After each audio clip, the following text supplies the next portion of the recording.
pada hari ini kita akan melakukan uji disolusi untuk tablet paracetamol 500 mg. Nah, untuk pengujiannya kita membutuhkan alat dissolution tester. Kemudian untuk aparatusnya kita menggunakan aparatus 2 atau alat tipe 2 yaitu pedal. Untuk aparatus yang kita gunakan adalah aparatus nomor 2 yaitu pedal. Ini karena tablet yang akan kita ujikan dia akan tenggelam di dalam media disolusi sehingga kita menggunakan alat pedal ini. Nah, untuk aparatus nomor 1 seperti ini yaitu basket atau keranjang. Nah, di sini fungsinya jika tablet yang kita uji ini tidak tenggelam, yaitu terapung atau melayang, maka tablet akan kita masukkan ke dalam keranjang ini, kemudian kita perangkap di dalam aparatusnya. Pertama-tama kita pasang aparatusnya di dalam alat disolusi, jadi kita pasang di atasnya.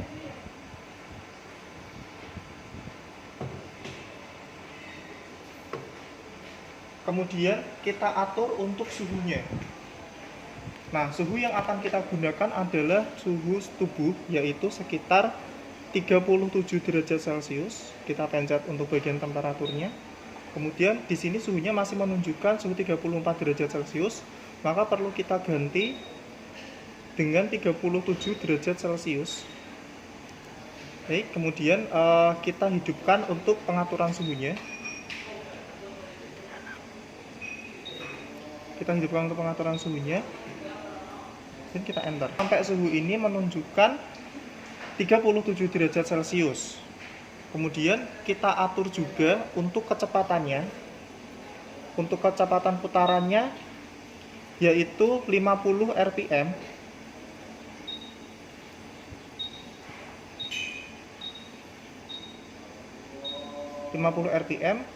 Tetapi tidak kita hidupkan dulu, kita hidupkan setelah tablet ini masuk ke dalam chambernya. Kita enter dulu. Menurut Farmakopeia Indonesia edisi 5, media disolusi yang digunakan untuk tablet paracetamol 500 mg adalah dapar fosfat pH 5,8. Ini sudah kita buat dapar fosfat pH 5,8. Kemudian kita masukkan ke dalam chamber disolusi. Nah, media disolusi yang kita butuhkan adalah 900 ml.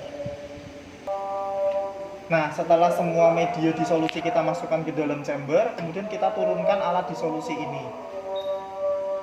Kita turunkan perlahan-lahan sambil kita pegang untuk tutupnya agar tutupnya ini tetap berada di atas. Setelah alat ini turun, kita masukkan pipa pengambilan sampel. Kita masukkan pipa pengambilan sampel. Pipa ini untuk tinggi pengambilan sampelnya disesuaikan dengan tinggi permukaan media dan tinggi ujung pedalnya. Jadi ujung pedal yang bagian atas ini dengan medianya. Nah, untuk pipa pengambilan sampel ini berada di tengah-tengah antara permukaan media dan pedal. Setelah semua peralatan siap, kita masukkan tablet. Untuk sampel tablet yang kita gunakan ada 6 sampel untuk tahap pertama. Jadi sesuai persyaratan dalam Farmakopeia Indonesia bahwa untuk uji disolusi tahap pertama yang digunakan, tablet yang digunakan adalah 6 tablet.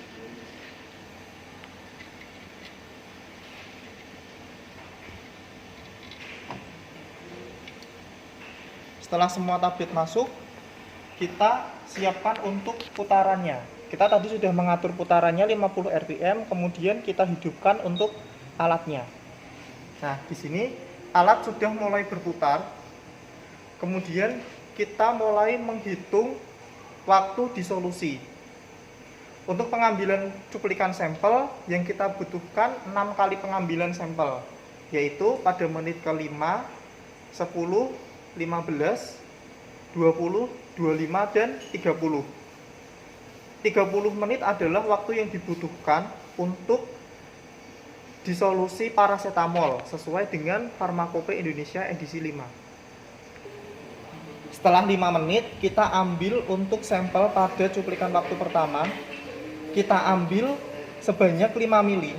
Pengambilan 5 mili ini disesuaikan dengan instrumen yang akan kita gunakan. Jadi sampel yang kita pakai adalah 5 mili. Setelah kita ambil 5 mili, kemudian kita masukkan cuplikan sampel ini ke dalam tabung reaksi. Kita masukkan ke dalam tabung reaksi. Untuk cuplikan media yang sudah kita ambil 5 mili, kita gantikan dengan media yang baru. Kita ambil media yang baru sebanyak 5 mili atau sebanyak volume yang sama. Fungsi pengambilan ini adalah agar volume dalam media disolusi yang sudah kita ambil tadi tetap 900 mili atau tetap sesuai dengan volume awalnya. Kita lakukan pengambilan sampel ini pada menit berikutnya, yaitu menit ke-10, 15, dan seterusnya hingga menit ke-30. Ini adalah pengambilan terakhir, yaitu pada menit ke-30. Caranya sama, tetap kita ambil sampel sebanyak 5 mili. Kita ambil sampel sebanyak 5 mili. Nah, karena ini pengambilan terakhir, berarti tidak perlu kita gantikan lagi dengan media yang baru. Sampel kemudian kita masukkan ke dalam tabung reaksi. Setelah semua sampel terambil, berikutnya kita lakukan analisis menggunakan spektrofotometri. Nah, setelah kita melakukan disolusi, berikutnya sampel yang sudah kita ambil ini kita analisis dengan spektrofotometri. Untuk alatnya kita menggunakan spektrofotometer, kemudian kita hidupkan dulu alatnya, baru kita masukkan sampelnya. Ini adalah alat spektrofotometer, kemudian sudah kita hidupkan dan akan kita setting melalui Nah, pertama-tama kita lakukan koneksi antara PC dengan alat spektrofotometer. Ini kita konekkan dulu. Kita pencet pada tombol connect. Setelah connect, kita lakukan pengaturan. Jadi untuk panjang gelombang maksimal sebelumnya sudah ditentukan, sehingga kita hanya perlu menganalisis sampel saja. Panjang gelombang maksimal yang akan kita gunakan adalah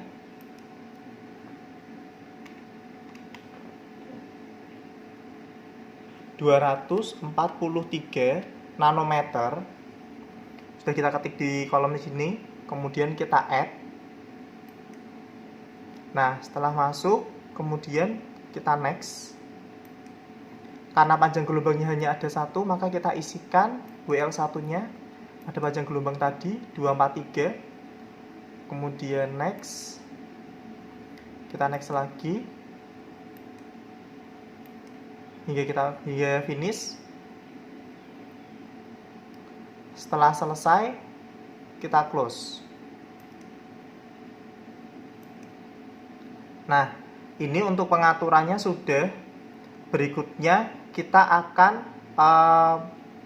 mengisikan blanko dulu. Blanko yang akan kita gunakan adalah media disolusi kita. Nah, ini adalah blanko yang akan kita gunakan. Blanko ini berisi media disolusi. Kemudian kita masukkan ke dalam kuvet.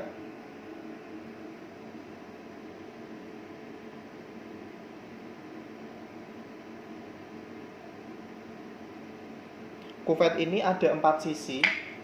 Ada 4 sisi, di mana 2 sisi di sini sisi buram, sini dan sini. Kemudian 2 sisi yang lainnya adalah sisi yang terang atau yang bening. Nah, sisi bening ini yang digunakan untuk menembakkan cahaya, sehingga kita harus memegang kuvet pada sisi yang buram. Kemudian untuk sisi yang bening kita lap agar bersih, tidak ada partikel yang menempel, tidak ada sidik jari yang menempel, atau tidak ada larutan yang menempel atau basah. Kemudian kuvet ini kita masukkan ke dalam kompartemen kuvet. Kompartemen kuvet untuk blanko itu yang paling belakang. Di sini. Kemudian kita juga mengisikan blanko pada kompartemen paling depan sebelum kita melakukan analisis sampel.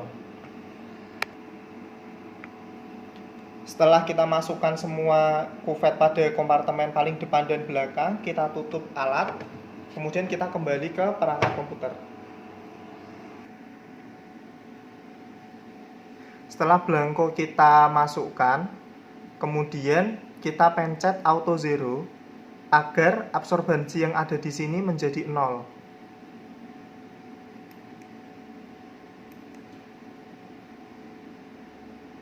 Auto zero ini fungsinya untuk mengkalibrasi bahwa yang akan kita analisis adalah senyawa yang ada di dalam pelarut, sehingga kita menggunakan pelarut sebagai belangkonya.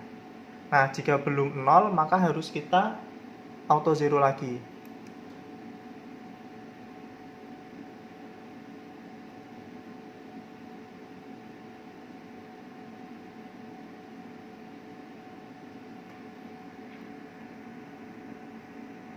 Setelah absorbansinya menjadi 0, kemudian kita masukkan sampel ke dalam alat spektrofotometri.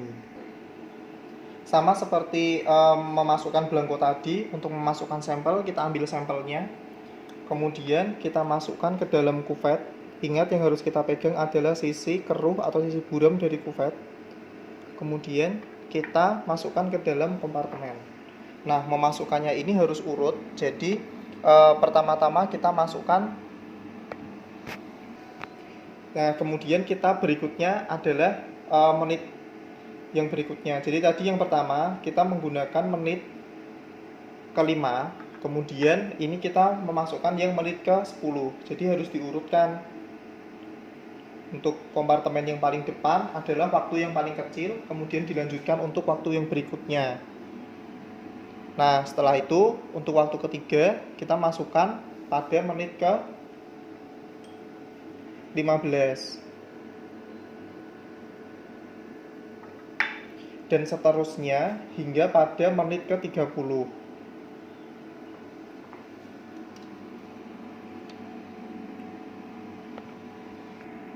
Setelah semua masuk atau semua kuvet masuk ke kompartemen, kemudian kita baca serapan cahayanya melalui perangkat komputer. Jadi semua sampel sudah masuk ke dalam kuvet, kemudian semua kuvet sudah dimasukkan ke dalam kompartemen pada alat spektrofotometri. Berikutnya kita memasukkan data pada sampel tabel. Nah, data yang masukkan adalah data sampel pada cuplikan waktu. Jadi untuk sampel ID-nya kita sesuaikan dengan cuplikan waktu, yaitu yang pertama menit ke-5, kemudian berikutnya menit ke-10, menit ke-15, menit ke-20, menit ke-25, dan menit ke-30. Nah, jadi kita tekan pada tombol read ang ini.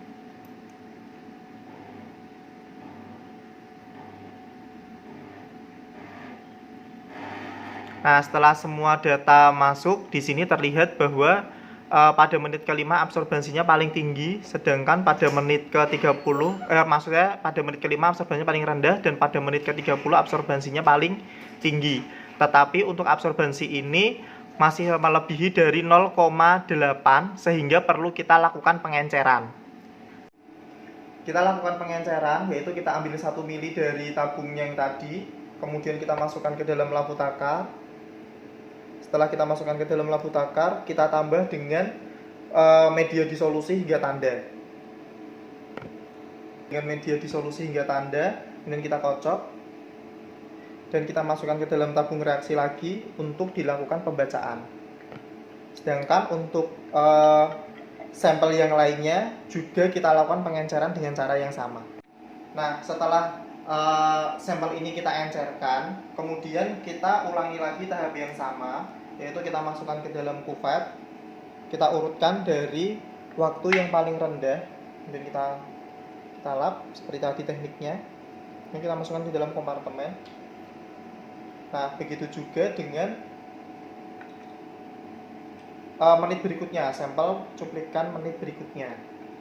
Kita lakukan juga pada kompartemen berikutnya atau pada menit yang berikutnya, hingga semua sampel ini masuk ke dalam kuvet dan kita siapkan pada kompartemen di alat spektrofotometri.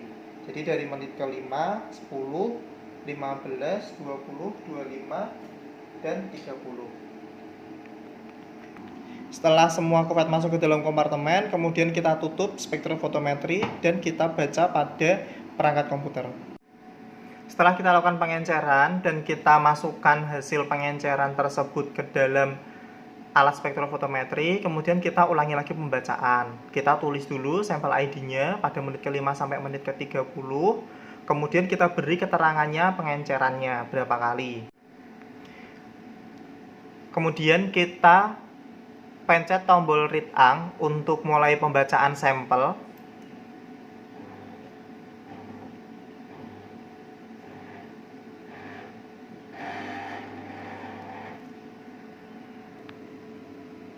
Di sini terlihat bahwa untuk absorbansi pada menit ke-5 itu paling kecil, sedangkan pada menit ke-30 ini paling besar. Di sini ada kenaikan absorbansi atau kenaikan kadar, menunjukkan bahwa parasetamol sedikit demi sedikit mulai terlarut hingga mencapai kadar tertentu pada menit ke-30. Demikian pengujian di solusi untuk sediaan tablet parasetamol dari saya. Terima kasih. Wassalamualaikum warahmatullahi wabarakatuh.